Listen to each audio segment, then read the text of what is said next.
Oh, hi there. Thanks for stopping by the Gaming Outsider. My name is Sissy Jones, and you might recognize me from Firewatch, Destiny 2, maybe The Walking Dead, where I play way too many people to count. You're listening to Scott Clark and the Gaming Outsider. Enjoy yourself. Hello, Gaming Outsiders. Gamescom's opening presentation was today, so Zack and I are taking a deep dive into everything that was announced. There's other news as well, including a remake of the Atari 7800. Also, Zack started playing Hunt Showdown 1896, which is a new version of the original game, so you'll get to hear his impressions on that one as well. This is the Gaming Outsider.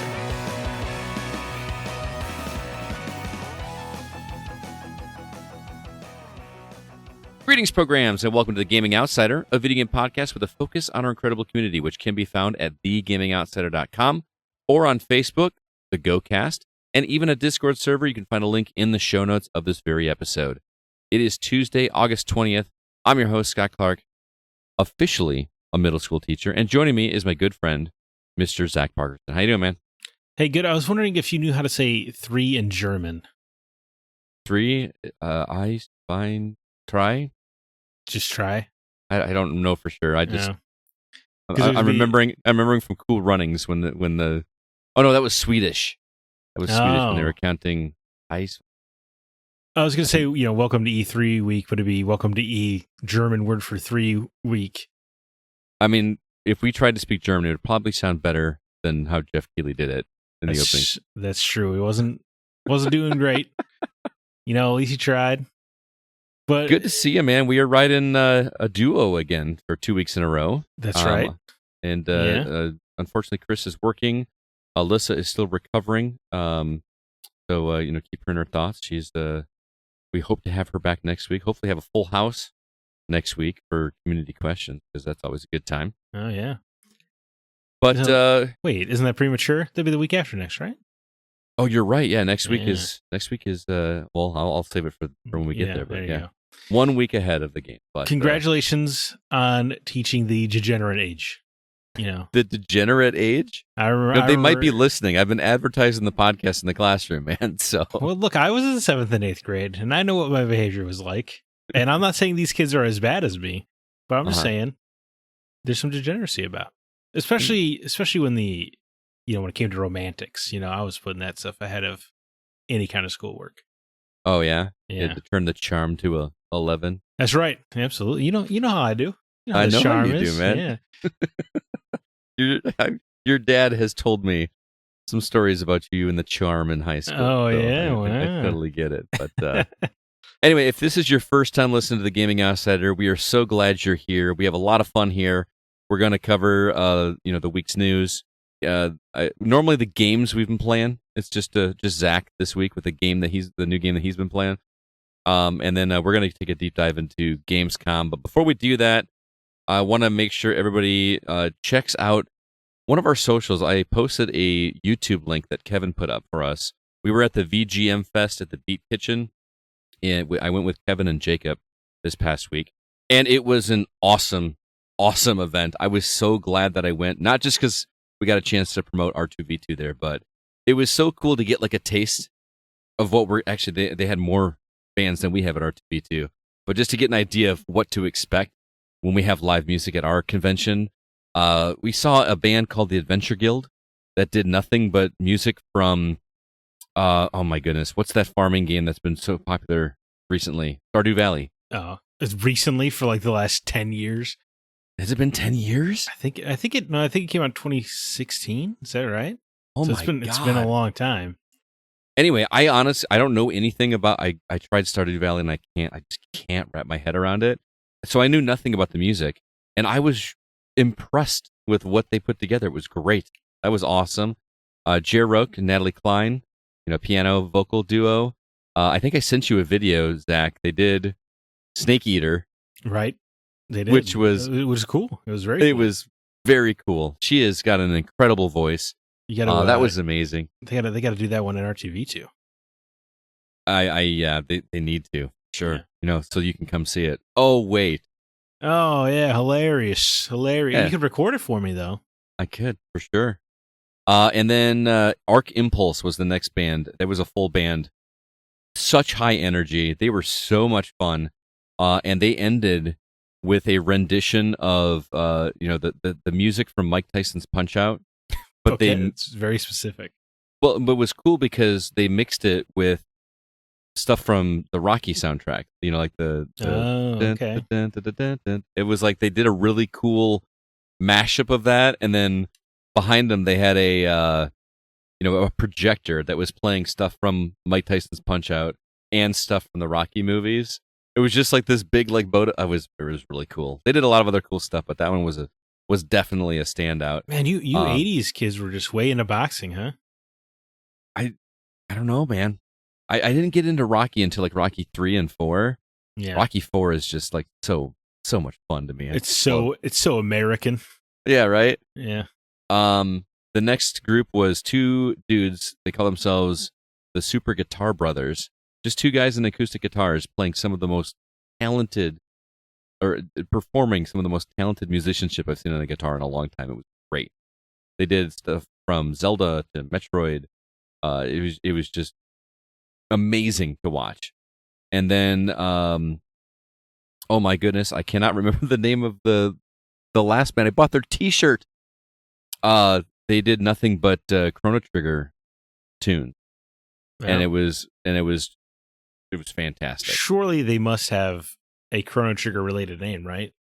Like they do, which you'd think it would make it easy for me to remember. Frog in the Morrow, something. It wasn't Frog in the Morrow. That'd be great. Just Glenn. yeah. Glenn. Just the band is called Glenn. No, it was Kingdom of Zeal. Oh, okay, yeah. That's Kingdom a location, right? Yeah. Yeah. Near the end of the game or something? Yeah. So they were great. Again, high energy, and their keyboardist like wore like a robe and everything, and he would just kind of do different stuff. It was awesome.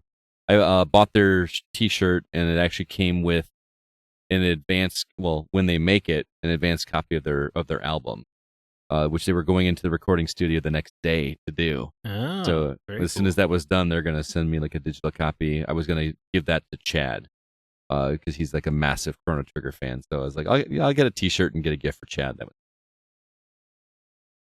was also, you can actually see it now. I posted it on the socials as well. I was a guest on another podcast last night called Gamer Grudge. CB was actually a guest on this podcast a while back, and they do something a little unique where they give you 4 questions ahead of time, so you kind of get to prepare. It reminds me of the Hollywood Outsider when they do their battle royale. Okay, everybody gets like 2 minutes to pitch their movie that fits in for this category. In this case, it was what was the best Star Wars game, and you had to everybody had to pick one, and then you got 3 minutes to make your pitch, and then 5 minutes for the 3 contestants to argue with one another and debate on why their answer is the best, and then the hosts actually vote on which one is the winner. Oh, okay. That's a fun premise. It was a fun idea. There were 4 categories. Was the Star Wars game really one of them? It was really one of them. Wouldn't everybody just say KOTOR? Nobody said KOTOR. This is not a podcast worth listening to. I mean, I can't say a game I've never played finished. You know what I mean? That's fair. Did you say the Star Wars arcade trilogy? It's so funny you said that because I actually talked about it. I did not. Okay. It's my favorite, but I don't think it's the best. Understood. Yeah, that makes sense. So I knew I wasn't going to have a good argument, but the real fun part of it was, and it was all in good fun. The 2 guys that I was up against were good sports. It was just as much debating each other as it was trashing each other for the other's picks and trying to insult each other in fun and creative ways. Hence the grudge aspect. I may have told this one of the kids is a younger guy, with curly hair, and I said, listen, I loved your performance as the kid in Up, but your pick is trash. Like, that was my favorite. Damn. I thought that was pretty clever. Yeah. I may have pulled some sexy voice at the end as well, but you'll have to listen to it and see, whether or not I won. I'll do so. Gamer Grudge. Gamer Grudge. That's cool, man. Yeah, it's always fun. It's always fun to be on a different show. Yeah, and there were some good guys. So, and then lastly, just another reminder, as I do every week, it's kind of in my contract. R2V2 is on October 12th and 13th in Rockford, Illinois. let's talk about some games. Looks like our lists are pretty short this week. Yeah. Zach, what have you been playing? Just more Darksiders 2 because what I've mostly been playing is a game we'll be talking about later. But I have reached a point where I remember why I don't play this as much as the first Darksiders. Oh, okay. I'm interested now. Because you get all this momentum as you like finish up the first kind of open area. You know, your first Hyrule field, right? Yeah. And then you kind of build up to this climax, and then you know the plot's getting to going, and then you get to like the game has like a second Hyrule field essentially, the land of the dead. But then when you get there, you kind of have this really cool, like you go through this dungeon that's half of like a Coliseum arena, half kind of dungeon. It's kind of a cool vibe. And then you go back, and then they do the classic, like, yeah, I could tell you everything you need to know. However, there are these 3 things I need you to do first. and you know, it's spread all over the map, and it takes hours to do. And it's just it's such a pace killer because, you know, the dungeons themselves are fun, you know, and creative. It's just like the plot has just started to, you know, like you're reaching like the first climax, and it cuts you off like right beforehand. And it's just kind of. So are you going to keep going, or are you going to stop again? No. I'm dedicated to keeping going because it does get very good again after this. It just has a lull in the center, which is somewhat common of, you know, longer games, right? You know, especially when, like, you know, the first game was 12 hours and perfectly paced, and then this is like 30-ish hours and is less perfectly paced. But did you beat it the first time you played it, or? Yeah. I think I want to. I was gonna say I beat it twice, but I think I may have only beaten it the once. Okay. So you have beat it. Yeah, I've beaten it. It's got a really great ending, much like the first game, much like the third game. I got to fire up the original. I just got to go through that game. No, you don't. I have beaten it twice. I just want to. Yeah, PS3 and then PS4, and now I'm doing it again. So anyway, yeah, dude, you got to play these games. Especially you got to finish the first one. You would love it. You know. I mean, I'm gonna have to start over, but like you said, 12 hours. Yeah, that sounds Easy. right. 12, 15. That sweet spot. Have you been playing anything, dude? No. You've been playing Build a Deck. I really hate to admit that I have not turned on a console this week, and I feel like such a hypocrite talking about like stop listening to a podcast because they didn't play any games. I swear this is the only time in 514 episodes I have ever not played a game. I'm sorry. Please. You know, I shouldn't have asked you. I shouldn't have put you on blast. You know what? Let's rewind the tape, and we'll just pretend like nothing happened. No. It's been a rough week building the deck and starting my new job. It has been overwhelming. I went in on Friday and got halfway through the day, and I was like, I have made horrible mistake. I really felt that way that first day. It got better, and I've got 3 days under my belt, and it's a little bit better, but it's a lot, man. It's a lot. Yeah, I'm sure. It's a whole different ballgame you're operating in now. You're not kidding, man. It's so different from elementary school. I just can't even. Yeah. Like, nobody thinks about, like, because when you're in elementary school and you go to middle school, yeah, it's overwhelming because it's different, but you just go where you're supposed to. I have to manage 90 kids. Right. We're just rotating in and out. Yeah. Yeah. Crazy, but nobody wants to hear about that. Let's go ahead and jump into the week's news.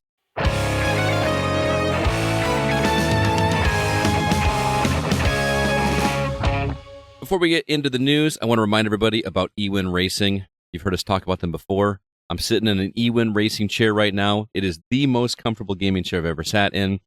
They're designed for racing cars. That's how high quality these things are. They are amazing.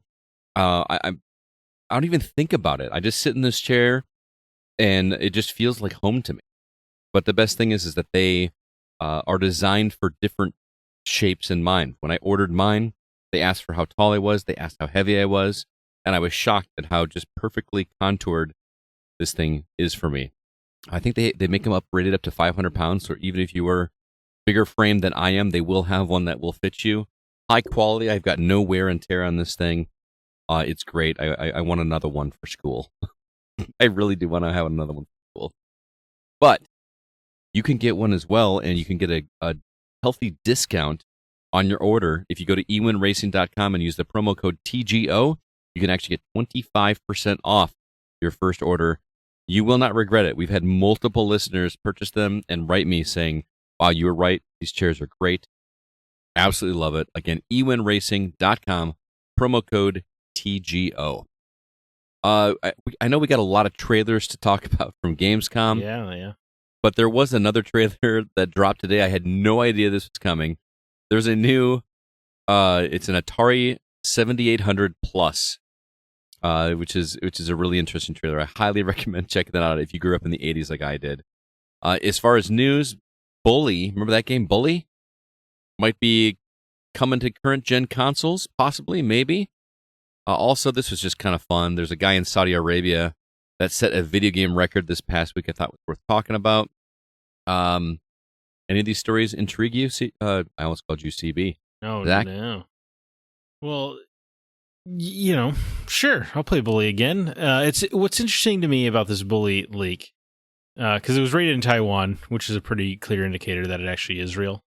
Mm-hmm. For PS5, Xbox Series consoles, PS4, Xbox One, PC. What's interesting to me is like you can already play this game on those consoles. Right. You can play the PS2 version of Bully is on PS4, and then on Xbox you can play the 360 version backwards compatible. And wasn't there already like a whatever edition? What do they call it? Bully Scholarship Edition or something like that? That was the 360 version. Oh, that was the only one on 360? Yeah, and I think it was 360 and Wii. Yeah, but it was the same game. It just had some new classes and I think a new stuff to do during the winter break, holiday.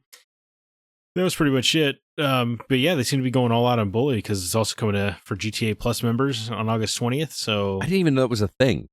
What is that? Like you just pay for a subscription to GTA and do some other stuff too? Oh yeah, it's Grand Theft Auto Online. I think it gets you like a monthly allotment of in-game currency and some other nonsense. But included in those perks is like, here, have a version of Red Dead or a version of the Grand Theft Auto trilogy. Have table tennis. Bring that back, dude. That game ruled. I tried it. I have it on 360. I could not wrap my head around how that game worked. Oh man, I thought that game was a lot of fun. It was on my list because it was supposed to be super easy achievement points back in the day. Of course, yeah. And that was back when I haven't chased achievement points so long. I just could not. I just gave up. I got so frustrated. Is it not just similar to a tennis game? I don't remember. That's what I was expecting. Yeah. But if it was just another tennis game, why did everybody rave about it? I mean, what made it so cool? Well, I think part of it is just the novelty of it being a ping pong video game made by one of the industry's biggest publishers, just knocking out a ping pong game. It's pretty funny. But so, we don't really have any info on this Bully game outside of this. It's coming to consoles, but like you said, it's already available on those consoles. So could it possibly be a remaster and it just hasn't been officially announced? Yeah. See, and what's also continues to be interesting about this is that Red Dead Redemption had that remaster last year, but they did not do an Xbox version because it was already available there. Mm-hmm. So it's just interesting that so maybe it is a more substantial remaster, right? It's the only thing that makes sense. Mm-hmm. So hopes, I don't know. Well, here's the thing, man, is can I still download that on my original Xbox? I bought it, but they closed the servers, but I can still download a game I purchased, right? Or they closed the shop. I think they just closed the store. So anything that's backwards compatible is still accessible to buy. Well, I mean, that was a 360. I'm talking about on my actual 360. No. Oh, if you what are you trying to say? If you went back and download it there? Yeah, can I re-download it even though the store is closed? You should be able to download it on your current Xbox, yeah. Okay. Because that's, it's backwards compatible on the series? Yeah, I have it downloaded on my console, yeah. Oh, okay. Well, I would just do that then. I didn't have to mess with 360. Which makes this remaster a little strange. Well, didn't that just happen with Star Wars Bounty Hunter? Bounty Hunter, yeah. You're right, yeah. Oh, yeah, dude. I kept meaning to check the store to see if there were still 2 listings, because there were for a while, which is really funny. But it's pretty funny. Did you play Bully originally? No. Bro. Okay. It's very, very good. Here's the thing. I wanted to play it, and I think I got it because it was on sale for like $2 at one point or something. And I heard people talk about it, but and this sounds like this makes me such a horrible person to even think this, but 2 people told me they love this game. And I'm not going to name them or anything like that, but 2 people that don't like gaming very much, or no, that's not the right way to say it. They like gaming.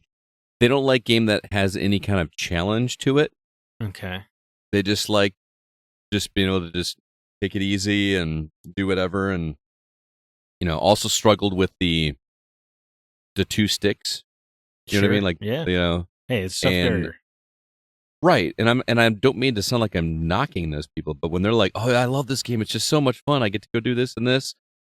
The fact they loved it so much was somewhat of a turnoff for me. Okay, I can hear where you're coming from, because there's definitely are particular people that they're like, "Yeah, I love this game." Like, well, I'm out. Yeah. Okay. So I'm not alone. Yeah, those people definitely exist in our lives. But Bully is excellent. Okay. Just a really great time. How is it? It can't be long. It's a 360 game, right? Yeah, I was gonna say probably 15. I would say 15 hours would be my guess. Maybe 20 if you want to do a bunch of side stuff. Okay. But the side stuff in that seems like it's just like, go to music class and. Well, I was counting that as part of the 15 because you're going to want to do that stuff. It's so fun. Mm-hmm. That's the stuff Hogwarts Legacy was missing. Was it classes? Yeah. Yeah, you need some school to sell the school, illusion. Have Rockstar make the next Hogwarts game. Somebody tells me they're not interested. I would assume they got better things to do, like make billions of dollars every day. Probably. Sell shark cards. Abandon what got them there. Anyway. I wanted to see what you thought about this Atari 7800, because I don't know. The thing that strikes me the most bizarre is the price tag on this thing. Granted, you'll be able to play all of your 7800 and 2600 cartridges, which is fine. That's a good perk. I just feel like if I'm talking myself out of my own argument here. My thought is if people own the games, they probably own an original Atari, and you can just play it on that. But you know how difficult it is to hook up an old school Atari to a modern TV? So you think that's what it is? It's just $130 for convenience? Probably. Are Atari games, and you're more into the retro scene, have Atari games ever, do they climb up in price, or are they still kind of dirt cheap? They're still really dirt cheap. Now, if you get something complete and boxed and sealed and that kind of thing, that's different. But the cartridges, they go for like 99 cents to $3. Okay, that's what I was, because I remember like years ago, they were like, 50 cents a dollar. Yeah. It was crazy. Now, I mean, there's your rare ones. Like, I don't know if you know, there's like a Texas Chainsaw Massacre game on Atari 2600.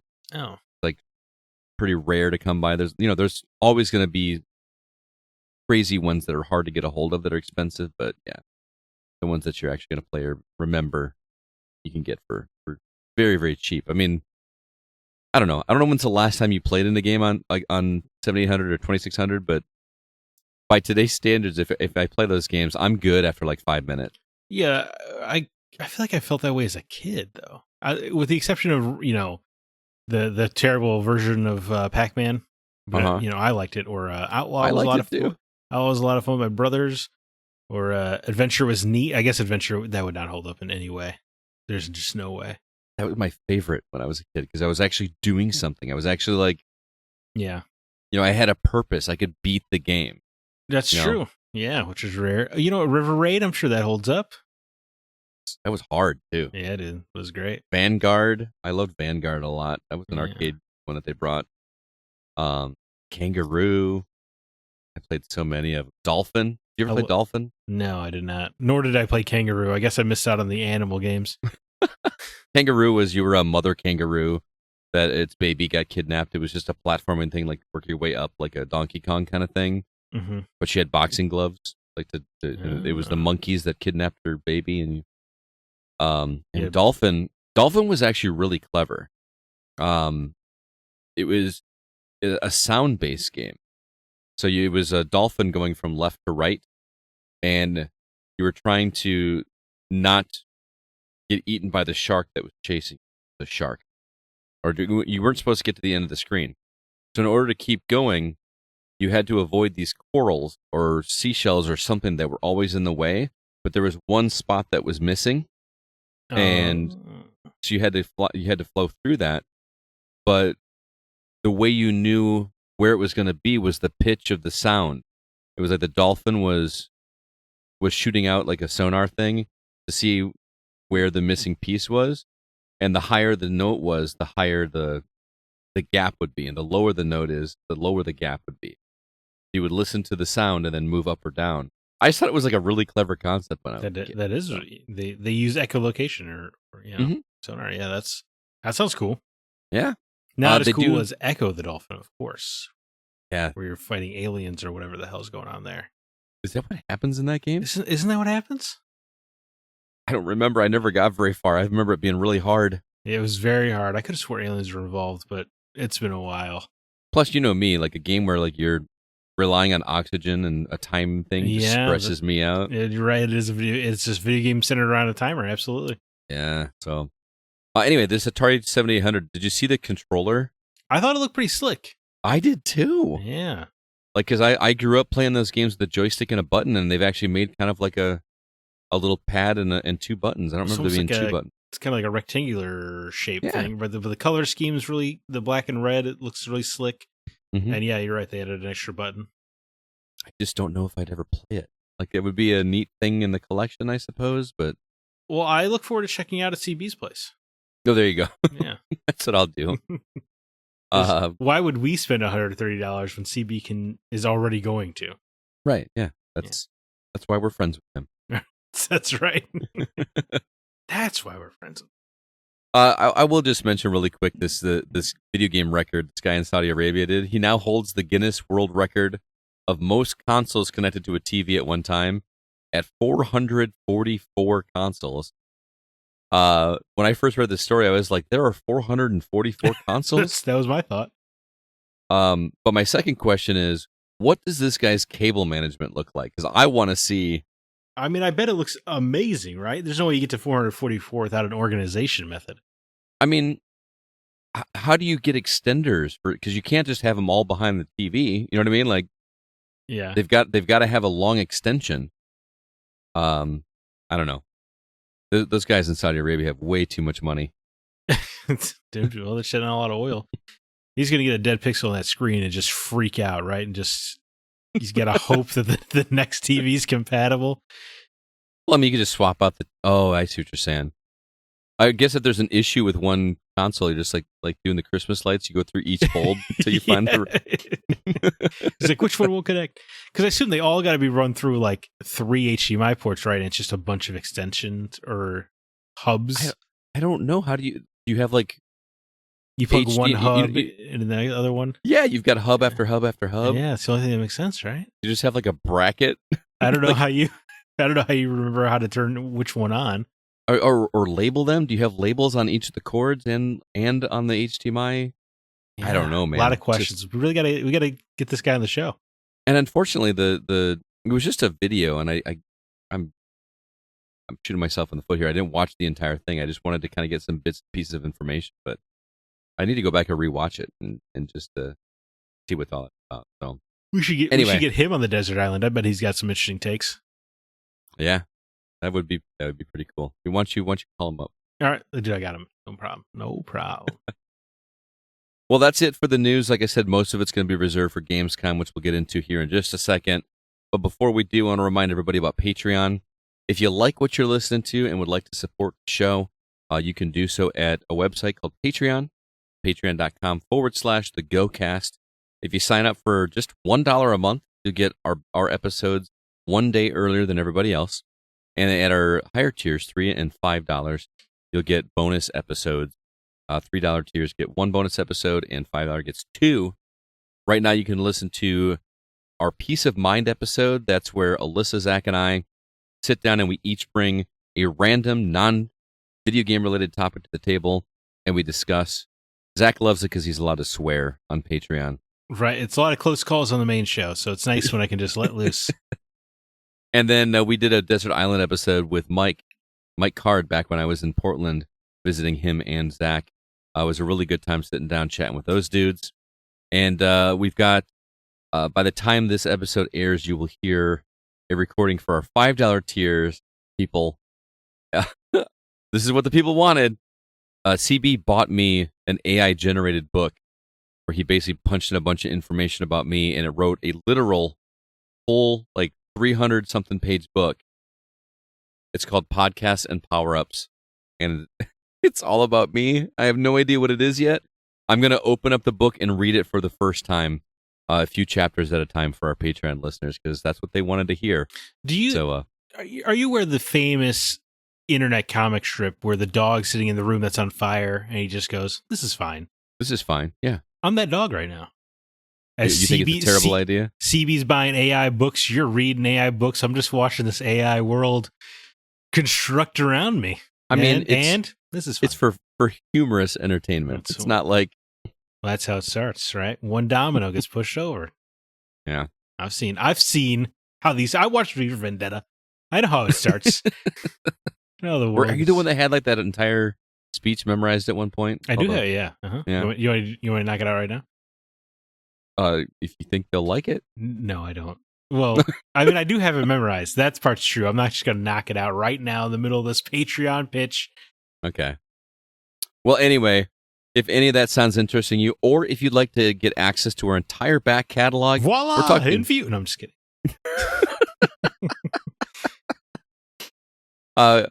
If you sign up today, we got 8 years of content that we've been doing for Patreon, so you will have plenty of things to listen to. Break the Seal, where we make somebody play a game for the first time that is very popular, but they've never touched. Kevin and I do these trade-off episodes where we make each other play one of our favorite games from our childhood that the other has not played. We do Retro Outsider episodes where we talk about some classic games. What am I missing here? Our spoiler casts, our Desert Island episodes. Yeah, those are where fun. we ask people to tell us what 5 games they would choose if they were stuck on a stranded island. And then, of course, Peace of Mind, which I already mentioned. You get all of those just for $3 or $5 if you want both tiers. We would love it. Help us out at patreon.com/thegocast. Let's now chat about the new games we've been playing.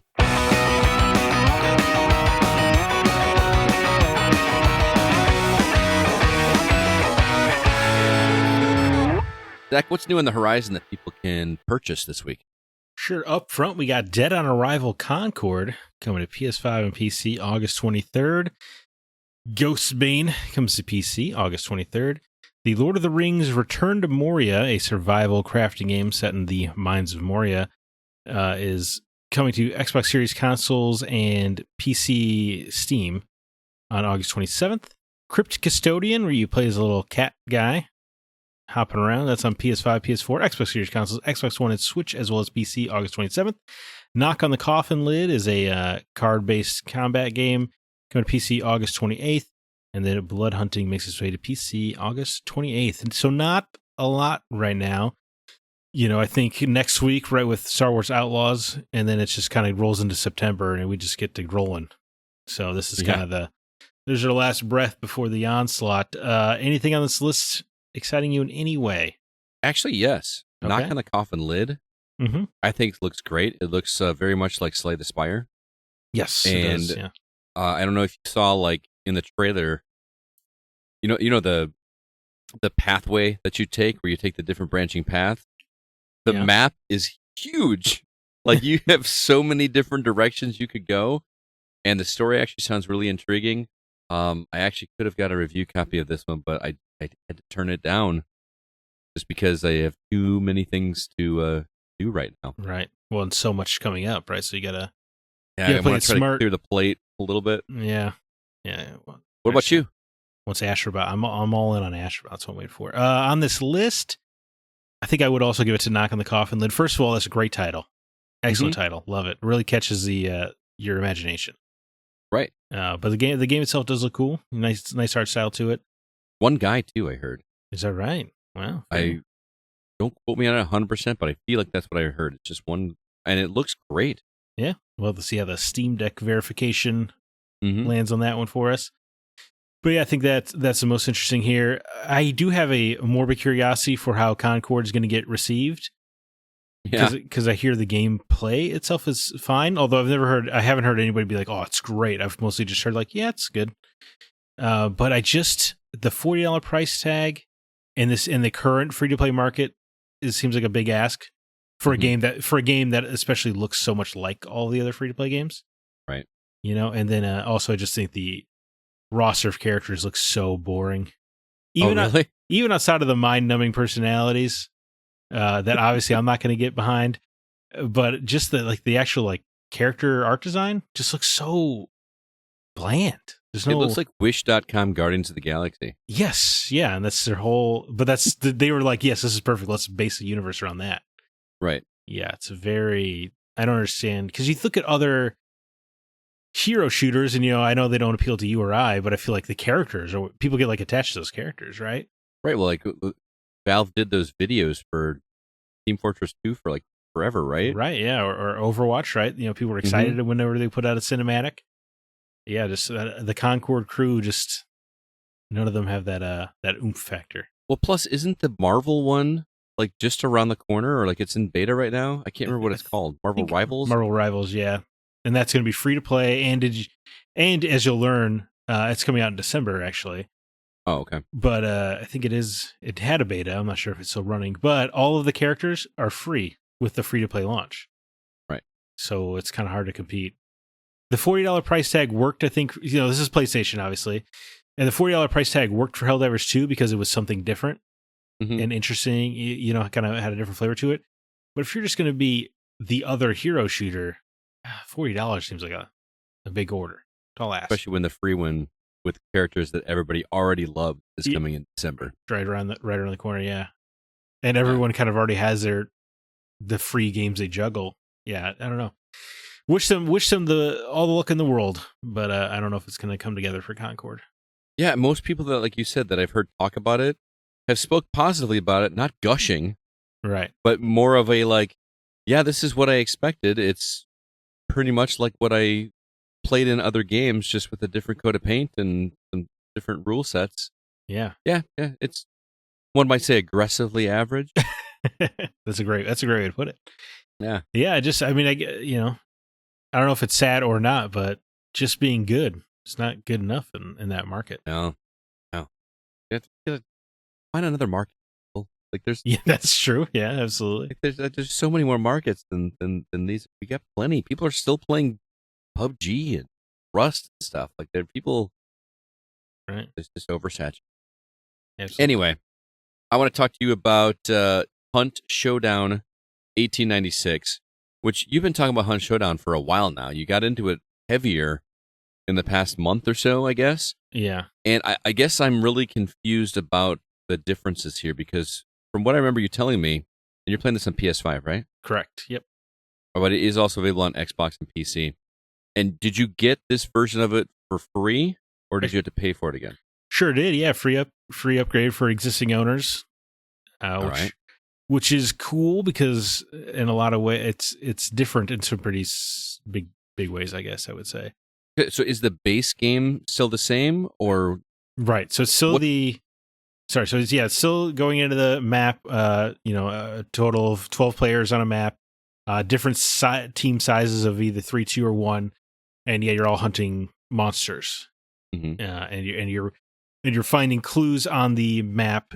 And you need to find 3 to find the monster. And each time you get a clue, it kind of narrows down on the map where you need to be. Mm-hmm. Although you could just stumble into the monster early if you want. Like you did that round where you spawn right near the monster. Yeah, you just get in there and tear it apart. Look at you. You actually do listen to me occasionally. Yeah. Those are fun matches. Or, there's just always so many fun possibilities once you get in the game. Mm-hmm. You could roll up on a team who's in the middle of fighting the boss and, either just take them out because they're too busy focusing on the boss and then kill the boss yourself, or wait for them to finish them off so they feel a little good about themselves and then ruin their day, or you could do what I usually do, which is die. There's a lot of options out there. Yeah. So what's different? Well, what's really different, let's go this step by step here. So the big new thing is the new map, Mammon's Gulch. It goes out of the bayou and into the Colorado Rockies. And it's kind of this big map, and I love it. I think it's the best map in the game.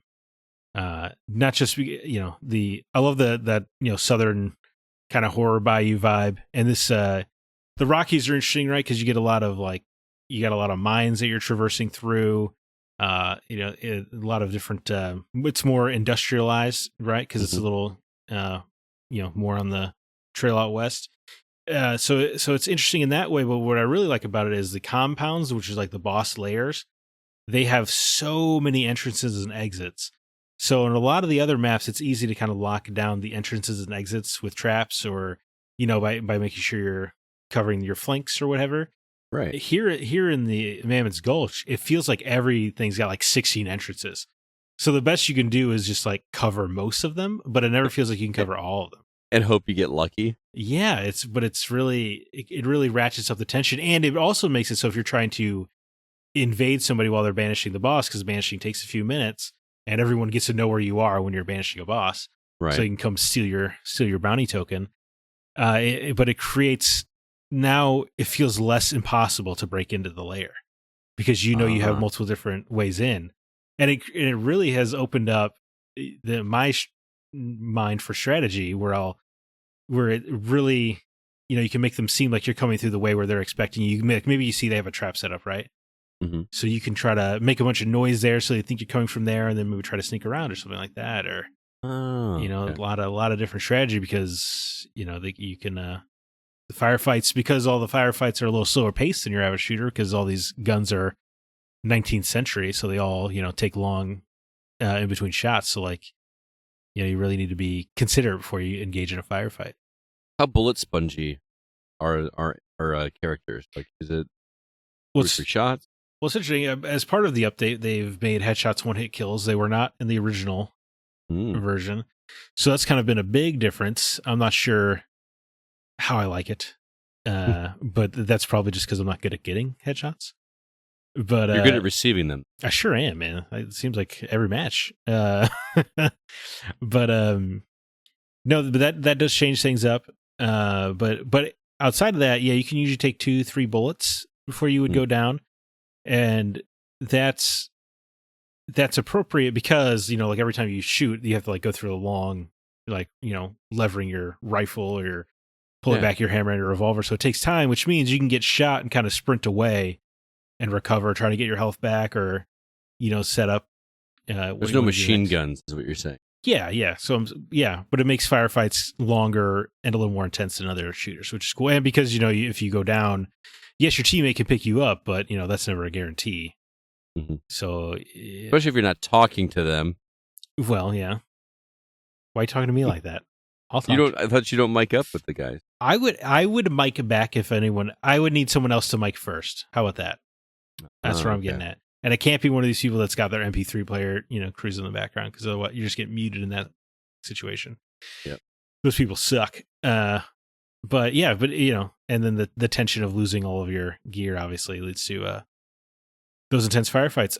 But the whole game had an entire graphical overhaul, so it looks a lot better. The water in particular looks a lot better. I'm not a big graphics guy, right? But it is definitely noticeably prettier. And it's because of the engine improvements, lighting has kind of changed. So playing at night is a lot more fun, just because of the way the lanterns and stuff plays off the shadows is a lot more interesting. I remember even when I played it, it just felt like it needed to be at night. Like it just felt cooler when you were going around the bayou. It does feel. Have you played this game? I have, yeah. Oh man. I don't know if I told you, we talked about it. I actually played it, or no, I didn't play it. I saw it at E3. I had like a whole presentation way before it came out, and I was just like fascinated by the concept. Yeah. And CB latched onto it a lot more than I did. I felt frustrated by the losing it. Like there was no way to know you were going to progress. Right. Only all you could do is win. Yeah. I like to at least have something to keep me going, and if I just start at 0, I get. Oh, you mean because when you die, you lose everything? Yeah. Yeah, I understand. Yeah. I mean, you should have this free update, right? Then. Yeah, absolutely. So we should. My question for you is: you said you can have up to 16 people on a map, right? I think it's 12, but yeah. 12. Can you set private matches? Like if we got 12 of us together? Oh, I don't know. That seems like such an unlikely situation, getting 12 people together to play Hunt. Well, I mean, we have a community. And isn't it on Game Pass? I don't think so. No? Maybe I You would know better than me. I might be speaking out of my butt there, but Yeah. it would just be fun to do that and if the game does the thing where you only hear each other on the microphone when you're in close proximity. Yeah. And then, obviously when you get into lobbies and stuff, then you can talk. I think that would be, especially if you're like doing teams, like you're talking with somebody and, oh man, that would be. I would rather play a game like that with people I know. Yeah. Than with random. I think you should download it so we could play some duos. You have to teach me how to play it, man. That's fine. I'm no expert, but I will happily teach you. All right. When we're done recording, I'll go download it and we'll get scheduled some time. Yeah. Okay. Look forward to playing it in 6 weeks. No, I said right when I. No. I was referencing how we always talk about playing games and then never do. But yeah. I'm on a whole different life schedule now. It is. It's kind of crazy. And you've been working the schedule how long now? And we still haven't played together once. Well, I think only like a month, right? It's only been a month. Cut us some slack, Scott. Okay. All right. But yeah. Oh, and then there's a new boss, a new target. And it's a wild target, which means the clues don't lead you there. But it's the Hellborn, and it's this giant. It's like almost this giant like fire demon guy. But he's crazy. He'll he'll when you like first start shooting him, he'll almost like erupt like a volcano and just kind of there'll be fireballs falling all around you. It's pretty intense. Or he's tough to fight without your team because he'll just start flinging fireballs at you, and burning does so much damage in Hunt that it's catastrophic.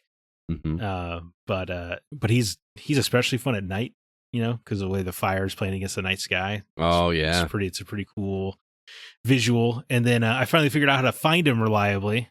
You have to actually listen to him. You have to go into that that dark site mode where you find your clues. If you just linger there, you can hear these faint roars in the background. You have to actually follow the roar using audio. Using the audio provides you. Now, are you playing with headphones? Yeah, more often than not, which is unusual. I did it just out of courtesy when my partner was trying to go to bed one night, and then I was like, "Oh, this is actually like, this game has award-winning audio," and now I can tell why, because you can hear like the faintest footstep that's going out of your back left with headphones. It's crazy. Yeah. How spongy are the bosses? I know you said the other players are like 2 or 3 bullets, unless it's a headshot. Oh, they take a little while to get down, especially if you're fighting the melee, which is smart because then you're not producing gunshot noise, so people don't know where you're at fighting the boss, which is helpful. But yeah, I would say fights with them last like 3 to 5 minutes, maybe. Oh, okay. Yeah, 3 minutes. If you can afford the tool slot, you could always bring in a sticky bomb. That takes away 3/4 of their health in one bomb. I'll teach you the tactics. I know. Well, that's a tough item to use with random teammates because you can't guarantee you're going to use it and not blow them up. Right. So you have to kind of be careful on that one, and it's kind of an expensive item. Man, too, so. Imagine if we each had one. Get out and. That's very true. Just tear it up. Get me intrigued. That's what I like to hear. The big contentious aspect of the new version of the game are the menus, the UI. Because cursor menus? No, they got rid of the cursor menu. It used to be cursor menu. So this is great news for me. It's all D-pad and controller focused, which has the ire of a lot of the PC community. But even for them, it's still so it's the new more console friendly UI for the PC players. They're quite. If you look at Steam, like it'll be like recent reviews, mostly negative, and it's all about the UI. They hate it, which is a little bit of like, now you guys know what we were dealing with, right? Dealing with this cursor menu. Now you know why this just sucks. Keep the UI that way on PC and. Yeah, I was wondering the same thing. I wonder if there's some way for them to do that to make everybody happy. Because I found it so much more usable. It's so much easier to get my gear equipped and to select my characters and get into matches and see what my objectives are, or like, let me check what's up with the battle pass, and it's just so easy to get to with the new menus. It's just so much snappier. It actually makes me want to play a lot more because it's just so much cleaner for me, the console user. There is some annoyances, like when you're loading up your hunter. I wish you could just load up all your guns and equipment from the same screen, but every time you have 4 tool slots, right? And you go and equip a tool, and then you'll equip one, and it'll knock you back out to your character menu. Then you have to go back in. You have to do that 4 times. Wouldn't it be much nicer to just equip your 4 tools in one screen. Yeah. It also feels like something that surely a playtester would be like, this kind of is annoying. Especially like if you're in the middle of a map and the game doesn't pause, right? Well, you can't equip during a map. Oh, This is just in the menu. This is the slow, this is not an end of the world annoyance. It's just like you didn't think this one through? mild inconvenience. Yeah. But and they have this. They have an event going on right now. Little story event about finding Mammon's Gulch. It's cool. I did cave. I got the battle pass. So. Oh, really? I sure did. What does that get you, or is it just? Well, it's costs you $10 worth of blood bonds. Their currency, Mm-hmm. and you get from what I could count, you get most of it back. I think you get 600 out of your 1,000 back. So as long as you finish it, you're still looking okay. And then, but it mostly gets you like there's a new featured character, and you get him and some skins for him and a bunch of weapon skins and stuff. And really, I don't know. It seemed like an easy way to support them. Hey, look, man, there were high odds I was going to cave and spend some money on the Western shooter game. Yeah, right. But yeah, dude, I'm loving it. I'm getting antsy to play it every day when I get home. It's just even though it can be difficult, I'm not great at the game, but I'm trying to keep that patience about you and try to use every death as a learning opportunity. Well, if I play with you, you're going to have to be very patient with me, man. I'm fine. I think. Just saying. Yeah, I think Sherpas generally are patient, right? Yeah. That's what we need. So that is Hunt Showdown 1896. Zach is definitely giving that a glowing recommendation. Dude, the highest of recommendations. I mean, it's if you're playing on console, especially, definitely, because there's it's all better for you as a console player. I can understand if there's some PC player listening to this getting mad, throwing their phone at the wall or something. How dare he deal with these menus? But it is what it is, I guess. All right, man. It's great for me. We do have some new Facebook members to welcome to the community. Nathan Stein, Wayne Gilberto, Samantha Marie, Ryan Weisner, and Michael Maffioli. Welcome. Hope you are enjoying the posts and the updates and the conversations there. And we got 2 new members over in Discord as well. Kron1964 and Marcus T. Come join those communities. We have a lot of fun in both of them. I say it every week. We haven't gotten a review in over a year. But do us a favor, drop us a review on Apple Podcasts if you could, or wherever you listen to the show. We'd appreciate it. Lastly, our website is thegamingoutsider.com. There you can find all of our episodes if you don't want to use Spotify or don't want to use your podcast app. And we've also got our written content. And you can go there now and listen and read a text interview that Thomas Bex, a long-time listener of the show, he actually did a text interview with the developer of World Light No Time to Trip, which is a point-and-click adventure that I believe it was Mark reviewed that for us. Yes, Mark reviewed that for us, or he reviewed the demo. But yeah, Thomas got to pick the brains of the developers a little bit, and you can read that on the site right now. Again, that is thegamingoutsider.com. With that, let's go ahead now and jump into our From the Outside In topic.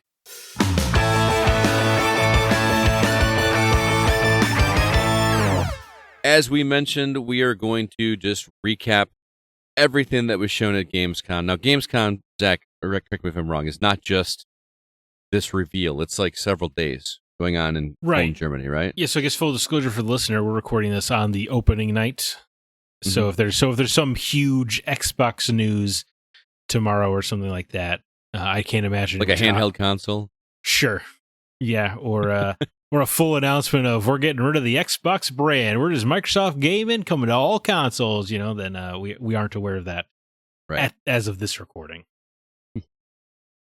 But otherwise, yeah, it's a multi-day affair. It's it was largely Europe's kind of version of E3, but now it is the only version of E3 left. So right, this and the Tokyo Game Show, I guess.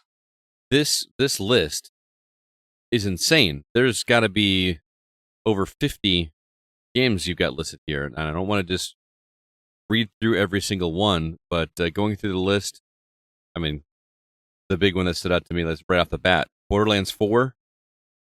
the teasiest of all teases, like no gameplay whatsoever, just like some dude picking up a mask, turning it around, and looking at it. Yeah, I thought it was kind of weird to start off the show with such bad news that my the goodness, Borderlands series is continuing. But hey, we told Christina that this game was announced today, and she said it was the best news she's heard all day. She was very excited. So her life has not been going well lately. Is that what's, I feel I should reach out to her. The funny thing is like I didn't say this in response, and I was like, guys, we have Borderlands 3 sitting right there that we haven't played in months and months.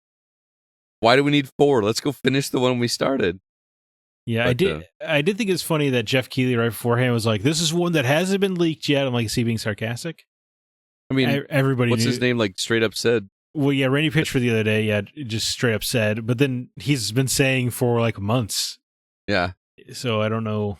Well, the trailer didn't get leaked. I guess that's true. Yeah. Yeah, but yeah, dreadful news. Borderlands continues. No, I will never be free. I'll never be free of Claptrap.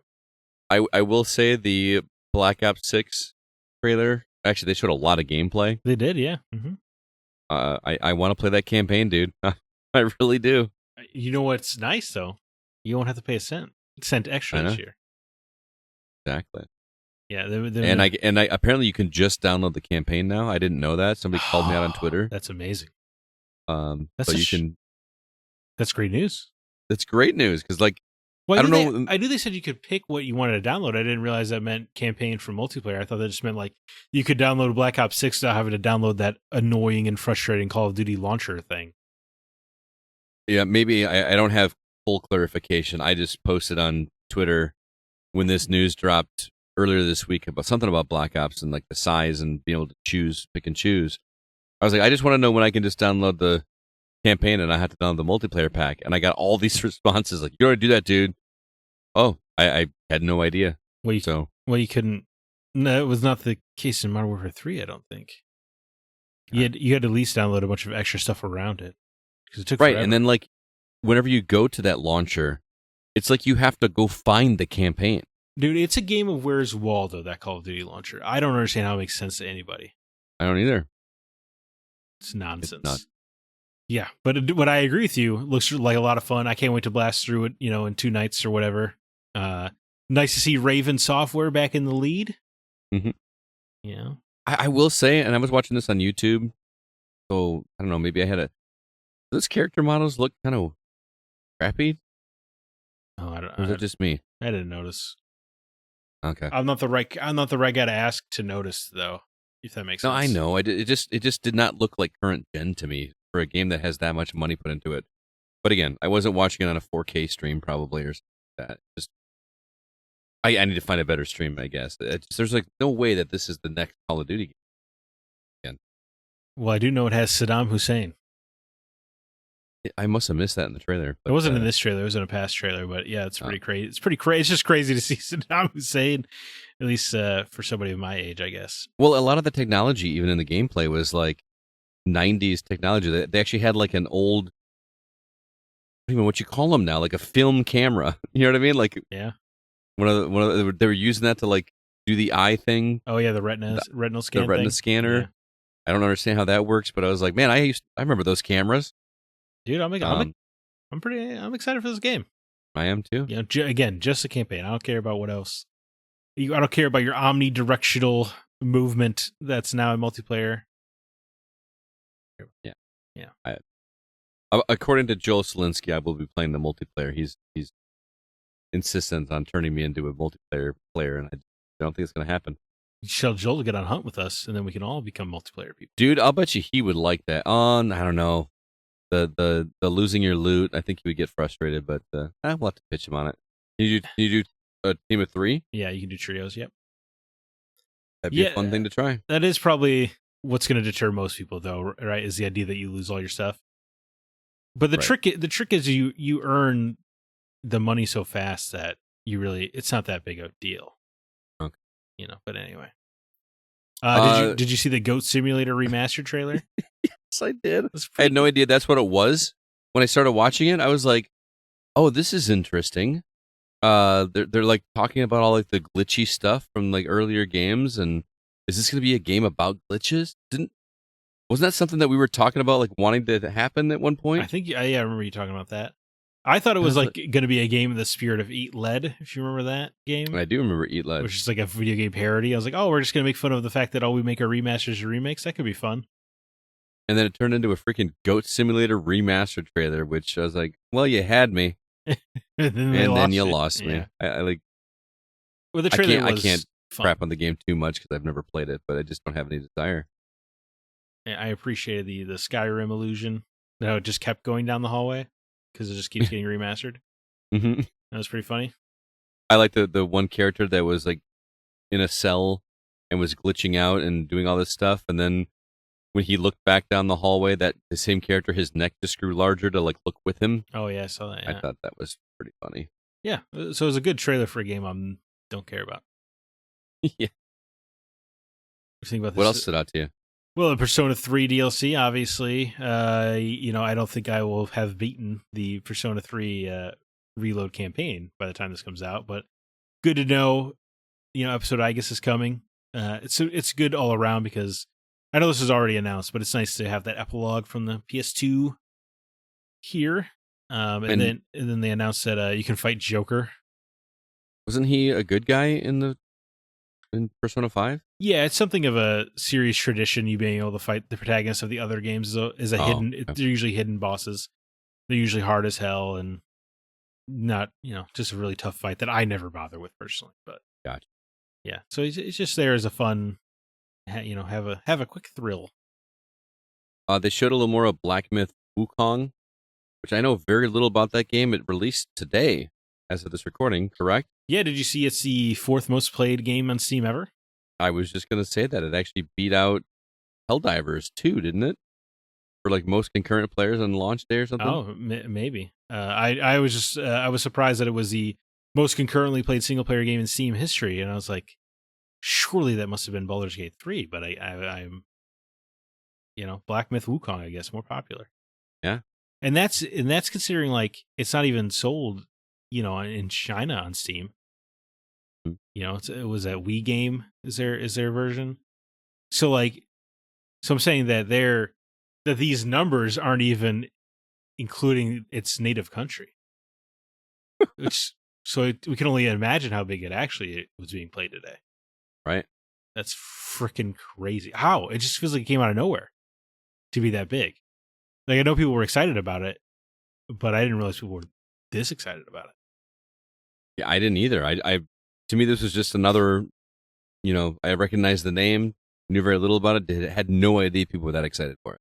Yeah, I was just like, yeah, yes, another Souls-like, okay. I just, boom, okay. Huge deal, though.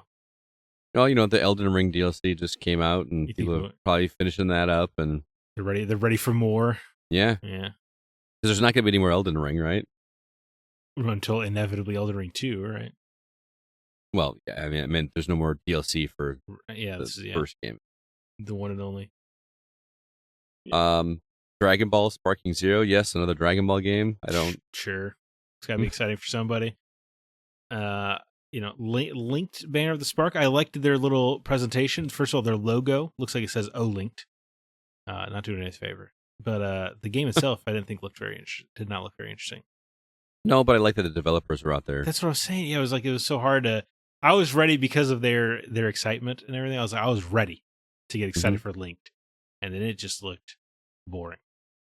Yeah, and it's got that annoying modern Fortnite kind of cartoon aesthetic that every other game seems to have these days. Mm-hmm.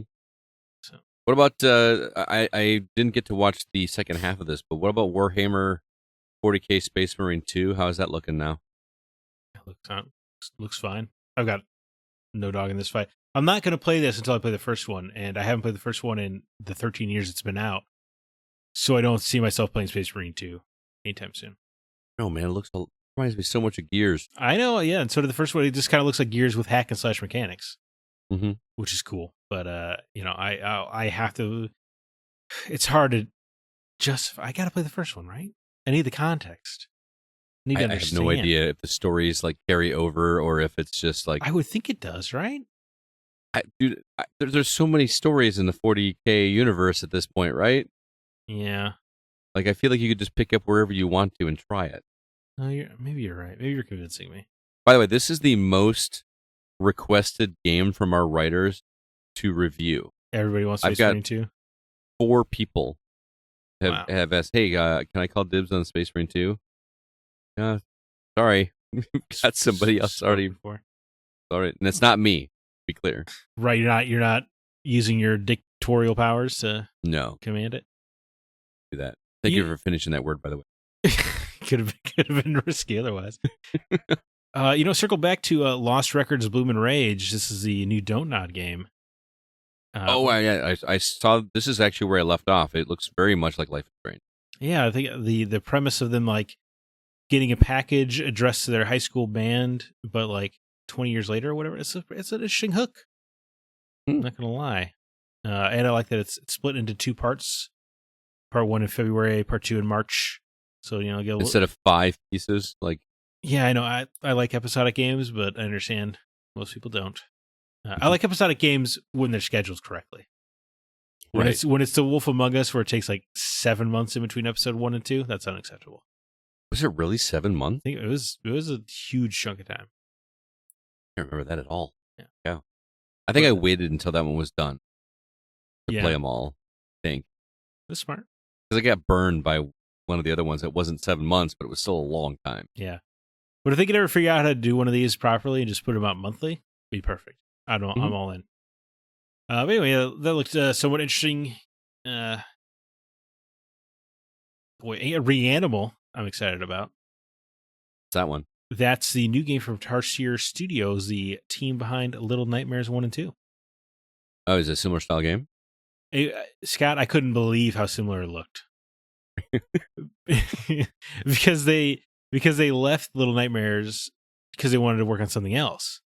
Mm-hmm. And then we have Little Nightmares 3 coming from Supermassive and Bandai Namco. But so I was like, oh man, so so clearly Tarsier wanted to do something very different then. And then I see the trailer, I'm like, this just looks like Little Nightmares 3. But I guess maybe they just wanted to get away from the idea of kid fears. That's the only thing I think of, because everything's centered around what's scary to a kid, like school and stuff like that. In the Little Nightmares, it's the only thing I think of because, boy, this game looks very much that side, which is fine because I'll play the absolute hell out of it. Fair enough. It has this creepy pig guy who's talking while his entrails are dangling out. That's kind of cool. It's pretty hard. I forget they do these. They make these all R-rated now. Yeah. These streams, right? Oh, yeah, of course. Yeah, they've been doing that for a while, though, right?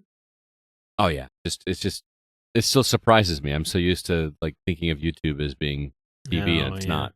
Talk to me about Mecha Break. Yeah, I mean, this game looks rad. You think so? Yeah. Obviously, like a mech multiplayer shooter, right? Yeah. I mean, I probably won't play it, but I just think it looks cool. It just looks interesting. It looks slick. Yes, I would agree. It looks cool, but I also know this is not for me. Okay. But I'm excited for people to get in it. It's similar to Monster Hunter Wilds, right? Like it showed up here. It looked really cool.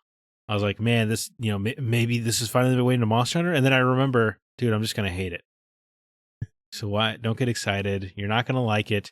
You've tried 9 out of the 10 last Monster Hunters, and you haven't enjoyed them. This is not going to happen. I tried Monster Hunter World, it didn't click. Tried all the PSP ones, nothing. I only played the one that like first. I think it was the first one to come to Xbox, wasn't it? Is that World? The big was it big and beautiful in AAA? Yeah. That was World. But I mean, it's cool. I'm excited for people. I think it's kind of weird that we're getting Monument Valley 3 as a Netflix game. I mean, I just found out you can play Valiant Hearts on Netflix. I had no idea that was on Netflix. Yeah, I'm not sure of the strategy for Netflix to making games, publishing games, but because everybody I've talked to that's like, oh, I can play this on Netflix. I already had it. Right. And I found out, I remembered I could play this game on there, so I just went and played it. Didn't have to pay anything extra. Like who is paying for a Netflix subscription to get the games? I'm not knocking it. I genuinely want to know. Yeah, I would agree. Who is sold on a Netflix subscription? It does have that Ranger game that came out a few weeks ago on there. So that's kind of interesting. Yeah, I talked about it. No, I remember. Yeah, Oh. this is how I learned of this. But it's I just don't like. Is that the deciding factor for anybody getting Netflix? I can't imagine it is, but Yeah. I can't obviously speak for everybody. Right. Yeah. And I'm sure CB's pumped about Starfield's DLC, Shattered Space, Probably. getting a release date on September 30th. I thought it was kind of cool. They basically put up a car commercial for the new vehicle in the game, the Rev 8. Like it was stylized much like a Super Bowl car ad. Oh, really? Yeah, that's the vibe I got. And then it's just available now, which is nice. So, CB, you got something to do tonight? Good for you. You didn't see a lot of this, you were saying, right? No. I'm going through the list trying to see what I wanted to ask about. The one that stood out to me was Towerborn, just because I think the name, it's a kind of a cool name. But I'm looking at it just looks like a beat 'em up. Yeah, it's kind of little Castle Crashers coded. This game does have my interest, however, because it's from the developers of the Banner Saga. Oh, okay. So I want to keep an eye on it for that, but it does not look like my kind of game generally. But it's in all the ads, it's getting talked up as a Game Pass game. So I guess there's not going to be a lot of risk for me trying it. But boy, I love the Banner Saga. So I want to love Towerborn, but it just doesn't. I'm just not into beat 'em ups really. Yeah. Maybe, they're fun for like a couple levels, and then it's like right. So I assume this must have some kind of hook that makes you want to play it over and over again, or something like that. I don't know. The animation looks really great. It does. I feel like there's a lot of detail that you don't see in those kind of games. But I agree with that. I couldn't tell you. So you're not aware of the Secret Level TV show, then? No. I was looking it up, but it just looked animated and. Yeah, it's a bunch of it's like several different episodes. It's a project overseen by Tim Miller, the guy who did Love, Death, and Robots, and they're individual stories set in different video game universes. Oh, like one episode is Sifu. There was another episode. There's one episode that looks like it's Space Marine or something. Warhammer 40K. There's an episode. There's God of War. There's a God right? of War episode. Yeah, Mega Man. Yes. Mm-hmm. So I mean, I remember reading about it. I didn't actually watch the trailer. So it's kind of a cool idea, and an interesting one. I'm surprised that these companies all agreed to be together in the same show, but it's coming to Amazon Prime on December 11th, and yeah, I'll absolutely check that out. For sure. I definitely. I mean, it's like Captain N, but with a AAA budget. Yeah, yeah, I guess so. Yeah, Well, it looks like it, at least. So that's pretty cool. Kind of what we've been wanting for video game stuff, right? Like it's like Smash Brothers, but all these different properties, all one. I like it, dude. A Sifu animated kung fu, like 40-minute movie. Hell yeah! Isn't that one where like you get older when you start over? Yeah. That game, what a great concept. That game was so cool. Well, I'm excited for Kingdom Come Deliverance 2 now. Since I'm playing the first one, it turns out I've got till February to beat the first game. Yeah. So I got the clocks on. Nice little birthday gift to me. I know what I'll be doing. Take a little time for myself. See what you did there, just reminding everybody when your birthday is. Yeah, that's right. Yeah. It's the 17th, not the 11th. Just so everybody's clear. But I will be hanging out in, 1400s of Bohemia. Did they show any actual gameplay for Batman Arkham Shadow? That's the VR one, right? Yeah, it looks cool. If you're into VR. I mean, as far as VR games go, it looks exceptional. It looks great. I'm never going to play it. And how dare they use the Arkham branding? Right. It's what are you doing? You're getting people upset. What's your feeling on the state of VR? Because I know that we like it, but we don't love it. I think CB loves it, even though I don't think he plays as much as he thinks he does. Possibly. He probably still plays it more than the average VR owner. Right. But I don't really know how big the market is. I mean, there was a year or two where my students at school, we're always talking about VR, playing Gorilla Tag, and just whatever stuff they can do with their friends online. You know what I mean? But things like this, I just don't know who it's for outside of the diehard Batman people. Yeah, I was gonna say that this is obviously from the VR initiated, right? I only had the PSVR. Only played a few games, but from my perspective, you see like Ready at Dawn closed down, right? And they're a big VR developer. Mm-hmm. It just seems like gamers aren't interested, not Right. in big enough numbers.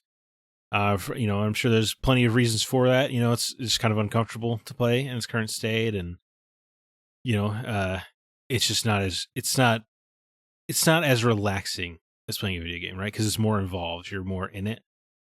Yeah, you're more committed. Yeah, so it's to not the moment. So it's not quite the like after work cool down that a game can be, or Yeah, we're also not kids that just have school and are just looking for whatever to keep themselves occupied. You know what I mean?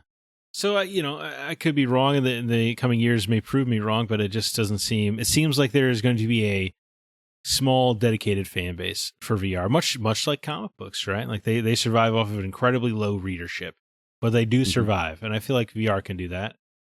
Oh, sure. As long as you price your hardware appropriately. Yeah, well, if it's like comic books, the price will just keep ratcheting up because you're never going to get any new customers, so you just keep charging the ones you have more and more. Yeah, I guess you're not really going to get new customers out. Sorry, like nobody's going to. No, there are not a lot of new comic readers. I've never thought about that. That totally makes sense. Yeah, well, especially as it used to be if you wanted to hang out with Captain America, there's only one way to do it, but now there's 1,000 ways. Yeah, that's good too. So that's going to eat into it. So their own success is also their downfall. Yeah. Yeah. I did read that we got a pretty big guest on the stage at Gamescom. Oh boy, are you jumping to Peter Molyneux? I am. The legend.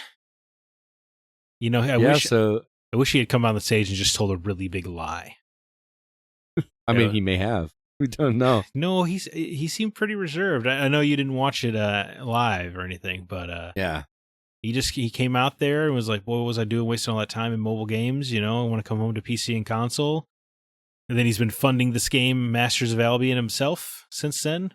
Got a lot of the black and white team, the God game he made back in the day, together, and that's what I heard. It sounded like it was going to be more of that style of game instead of trying to reinvent the wheel. Trying to have somebody smash their way to a center of a cube to get like 10 shares in a dying company. Yeah. none of that.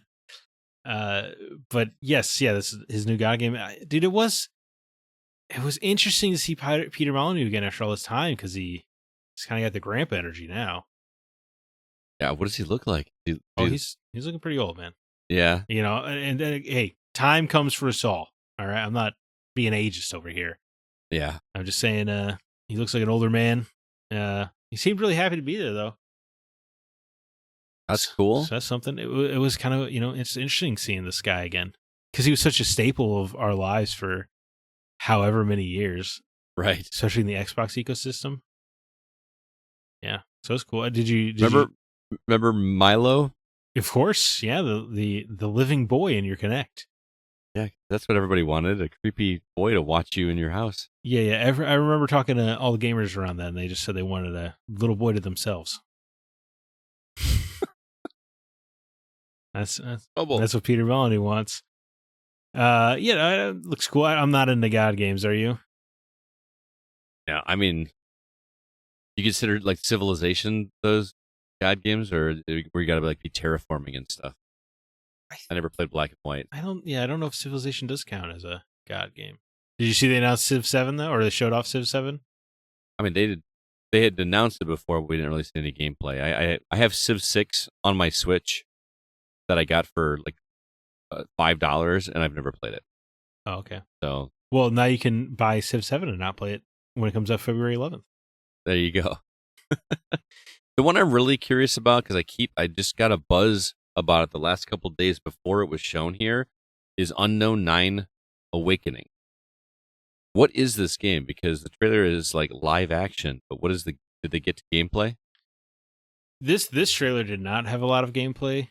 But I've watched gameplay breakdowns of it before. It's kind of a stealth focus action game, if that makes sense. She's got like you can like shift into characters and kind of move them around, and so it's kind of the stealth action game. Yeah, not I guess it doesn't look open world like an early Assassin's Creed, but it looks like that kind of mix of action and stealth options. If that makes maybe sense. some like puzzles or maybe like Tomb Raider style puzzles.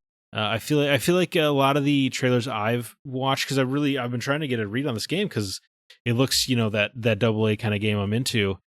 But I feel like half their trailers just talk about the universe they're building, and it's like, well, maybe put the game out first before you start talking about the books and the audio dramas and all this other stuff you're doing. Right. You might want to actually make sure people are invested before you're pumping all this stuff out. This was another one that somebody requested to review. Yeah. From our writing team. I was like, I hadn't even heard of it up until today. So I do think it looks cool. I feel like their marketing about it is a little strange. It's coming out soon, right? October 18th. Mm-hmm. So I don't know. That's around Silent Hill 2 and Sonic Generations. I don't know if it's going to happen, but it looks very cool. I wanted to briefly talk about the Squid Game video game, if I may, on the Netflix. Okay. I was confused because when it says Netflix, I'm always like, is it a game? Is it a TV show? Like, yes, Squid Game Unleashed is a Netflix video game coming soon. And what is going on with Squid Game? Isn't the whole point of the show to not do this? You would think, like, I don't know the premise of, because they got another season of that coming, right? Yeah. Like, why would you purposely, like, if you know it's out there? But the whole show is about exploiting people's pain for our joy, essentially. We live in a messed up world, dude. And then they did a reality show, which was almost sickening. I guess a video game makes some more sense. Although if you watch the trailer, Scott, it's like so cartoony and like wacky. That is not what I was expecting from Squid Game, because that is a dark show, man. Dude, that is a bleak show. And yet here we are, there's like goofy little Fortnite characters running around, having little gaffes. Oh, I accidentally tripped. Like, it's, what the hell is going on? I'm baffled because, but it's probably honestly smart, because who this show hit with when it came out was my fourth graders. My principal literally outlawed red light, green light on the playground. Wow. Because kids were like, when they got, they got seen, they dropped and pretended like they fell over dead. So it became a thing. So the kids were all about it. They were wearing the logos on the sweatshirts and stuff like that. Adult supervision is different than it was in my day. Right? I mean, this thing looks very, I don't know. It looks like, instead of Squid Game, it looks like Wipeout. Yes. Yeah, it looks very kid-friendly, which is weird for that show. Yeah. Or what was that game we played on PlayStation with the little characters, and it was like last person standing wins? It was like cartoony, running up, racing through to the end of the... What, Fall Guys? Fall Guys, yeah. Yeah, it does. It looks like Fall Guys with a Squid Game, license on it. Yeah. Not the right tone. Very strange. I want to know, did they show any more of Indiana Jones and the Great Circle, or did they just give the release date? They did show more, but it was astonishing that they have not shown any, like, just give me a chunk of gameplay already. Oh, it was all just cutscenes still? It had, like, brief snippets of gameplay, and it was weirdly narrated by Troy Baker the whole time, talking about how excited you'll be to be Indiana Jones. Like Troy Baker as Troy Baker, not as... Yeah, Troy Baker, the Indiana actor, Jones. informing you how much you're going to like playing as Troy Baker, the Indiana Jones character, in the upcoming Indiana Jones video game.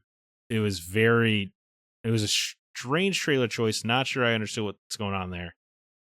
But the game, I'm excited for it, man. Indiana Jones and machine games, absolutely. Sign me up. Yeah. Yeah. They even made if you watch the pre-show, the host there even made a joke about how, like, they're showing Indiana Jones tonight. Surely they have to show gameplay, right? They can't just keep stringing us along with trailers or cutscenes. And then that's what this trailer mostly was. They even showed like mocap of the game. Oh yeah. They're doing anything but show you the gameplay. Does that make you nervous? I was gonna say it would make me nervous if it wasn't Machine Games. Yeah. You know, I'll trust them. But it seems like somebody over there is nervous about it. I'll tell you who doesn't have to be nervous about it. PlayStation fans. Right? Because it's coming December 9th to Xbox and PC and Game Pass, but PS5 players, you just have to wait till the spring.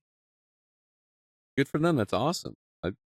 No, it is I have great. no problem with that. Yeah, of course. I don't understand the decision from Xbox's perspective. I had two guys at work who were saving up so they could buy an Xbox to play Indiana Jones. And now they don't have to. Yeah. I mean, unless they want to play it in December. No, I think they'll wait. It's At this point, I feel like I'm always okay to wait. Like there's so much to play. That's fair. No, look, I'm excited for Indiana Jones. I'm happy PlayStation gamers can play it. I question Xbox's choice to get rid of exclusives just as they're lining up a bunch of interesting exclusives. But, you know, I don't run the company, I guess. If I were an Xbox player right now, I'd probably be looking to trade mine in. Did you still like the PlayStation better, or? Well, because you're never gonna miss a game. Oh, let's say if you have a PlayStation and an Xbox. I'm saying if you just have a PlayStation, you never have to worry about not playing an Xbox game again. You're going to get to play every Xbox game. Is that 100% accurate? Is that true? Like, is Doom? Yeah, I guess Doom is going to come on there, but you can do it with a subscription instead of them to actually pay. Right. So if full price. it's a Game Pass box at this point. Right. I'm just saying Xbox does not seem interested in exclusives, and that's what moves a console. But I feel like I'm okay with that. No, of course, yeah. Like we've been talking about like getting rid of exclusivity for forever. Again, but again, what's going to make it attractive, and is Xbox enough? Right. This is all great for the consumer. I have no issue with that. I don't understand what Xbox is doing or what their plan is. So if I was somebody who was getting invested in the Xbox ecosystem, I might think twice right now. Sure. You know, because your options are like say you don't have one of these, right? And you're like, I want to buy an Xbox or Game Pass, but I'll have to miss out on, God of War and Uncharted and Ghost of Tsushima and Spider-Man. But if I get the PlayStation, I get all those and I get everything that will come out on Xbox just a few months later. Just got to pay a little more. Yeah. But at least you have access to that whole other library of games. Exactly. Yeah. That makes PlayStation a definitely more attractive option if you are new to the arena. Right. You know what I mean? Or new to the generation. Yeah. So how'd they wrap up the show? What was the nail in the coffin, or that's the right phrase? The one more thing was the PS5 date on Indiana Jones. That's how Jeff did it. It was really funny. You know, showing off this big Xbox Studios game, and then he was like, and they want to share just one more thing, and then it was just PS5 Spring. It was funny. So what was the crowd's reaction? Was it positive, or? Yeah, of course. Yeah. Okay. Of course, yeah. I mean, I just always wonder if there's going to be Xbox fanboys that are going to be like. I did notice the European crowd, they're not as quick to clap for things. And I respected that. They just kind of wait for him to finish speaking and then clap? I'm saying there were like several games where it was just like a few people clapping or something like that. Huh. And it was noticeable, and I appreciated it. The Germans, they're not as easily swayed, is what I'm saying. Although, I guess they were easily swayed once before. It didn't turn out well. Not at all. But no, the big game at the end was Mafia: The Old Country. Which not a whole lot shown in that trailer. Just kind of like CG cutscene that means nothing. Yeah. And I love Mafia 1 and 2. Mafia 3 was okay. But getting back to The Old Country should be fun. Yeah, like a Mafia game set in Italy. Sounds interesting. Yeah. I don't feel like I've seen that before. I have either. Yeah, so that's cool. New idea. Again, another one I've got downloaded on my Xbox. Or not downloaded, but it's available to download. Which Mafia? Mafia 1, the remaster. Oh yeah, it's a great remake. Yeah. Long game? No, not at all. 10 hours. Oh, really? Yeah. Oh, wow. Yeah. I mean, the story campaign, you can't even free roam. Like, it's just one mission to the next. Oh, it's straight linear. Yeah, well, I mean, it's got a big city. You just can't do anything in it during the campaign. You can free roam outside of it, like going to a free roam menu option or whatever. But yeah, there's just like it's a very linear story that you're playing through for about 10 hours or so. Yeah, great game. Well, Zach, thanks for the recap. Like I said, I was only able to see the first portion of it before I had to do another interview. But what do you think of the show overall? Yeah, I would say it went like a letter grade, probably a B, maybe. Pretty good. I you know what I really appreciate about Jeff Keighley, as much as he's frustrating the way he runs his shows, I do like that he gives everyone equal attention. Indie, AA, AAA, everyone's kind of given the same amount of excitement, and I think that's really cool. Yeah, and seeing the developers out there, or seeing Tim Miller out there about the secret level TV show, he was crying about the project coming together. Oh yeah, yeah. So it's always interesting to see the emotions flow. You had some terrible stuff up there, like I don't care about Warcraft, get that off there. But somebody's excited, I'm sure. A lot of people are probably excited. I know, it was just a joke. Now Borderlands 4, I don't care. I hope it gets canceled.